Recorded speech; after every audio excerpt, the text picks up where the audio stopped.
ফাঁকি নিদবি মই চব দেখছো কি দেখিলি ঐ তুই ড্ৰাগছ বেপাৰী বুলি মই নাজনো মই বিজনেছ কৰবা খোজো এই তহঁতে এইবিলাক কামত নোৱাৰিবি অ' কিয় নৰিম হেই ৰ না মই বহুত টকা বিজনেছ কৰবা খোজো এইবিলাক কামত বহুত লাফৰা আছে অ' টক পুলিচে চেক কৰব আপিগিলাখানাক চেক কৰব আমাক কাই চেক কৰব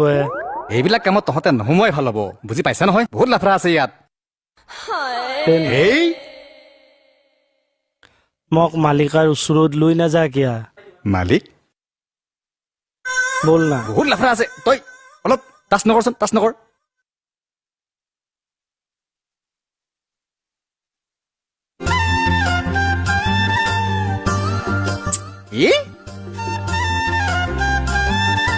এইজনী দুষ্টজনী হেই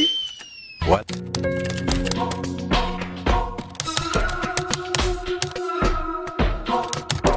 ছাৰ আপুনি এতিয়া এই ৰিপৰ্টবোৰ লিখি ওপৰলৈ পঠাব ওপৰৰ পৰা অৰ্ডাৰ আহিব দুদিনমান অপাৰেশ্যন কৰিব লাগে ড্ৰাগছ বেপাৰীবোৰ উৎখাত কৰিব নোৱাৰিব এনেকৈ হ'লে কেনেকৈ হ'ব ছাৰ মোৰ মতে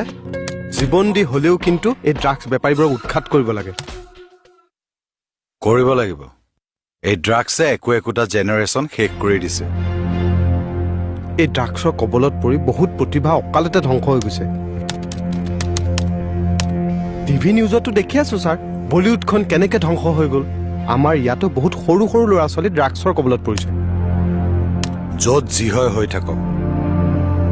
কিন্তু আমাৰ অসমখন ড্ৰাগছৰ কবলৰ পৰা উদ্ধাৰ কৰিবই লাগিব আমাৰ ল'ৰা ছোৱালীবোৰৰ জীৱন বচাবই লাগিব ড্ৰাগছৰ গেং ধৰাটো এতিয়া মই অপাৰেশ্যন বুলি লোৱা নাই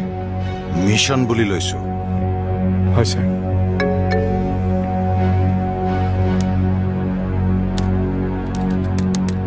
তাৰমানে সেইজনী ছোৱালী তোৰ লগত বিয়া বনাবলৈ তোৰ লাইফ বৰবাদ কৰি দিব মুঠতে কেকেচা মোক বিয়া পাতিবলৈ দিছে অ কেকেচাৰে কৈছে যেতিয়া পাতি ল সেইজনী ছোৱালী অ এফালে ক'লা জীৱ এটা আহিব এফালে তোৰ ভনীয়ে বগা নাই বগা জীৱ এটা যাব মানে মই যদি ক'লা ছোৱালীজনী বিয়া পাতো তোৰ ভনীয়ে জীয়াই থাকিছে তোৰ লগত বিয়া হ'ব নাপায় মোৰ ভণ্টি পগলা হৈ আছে হে মই কৈছো মইয়ে যাব ঐ মোৰ ভণ্টিৰ কথা বাৰ বাৰ কৈ নাথাকিবি দেই ডিঙি উৰি যাব অ ইয়াৰ কাৰণে মই ভনীয়েকক পলাব লাগিব যেনহে পাইছো আৰু ঐ তই ড্ৰাগছ চাপ্লাই দিব পাৰিবিনে কৰবা লাগব কিয় নৰিম পুলিচৰ ৰিক্স আছে কিন্তু কেনটা পুলিচে দুদিনমান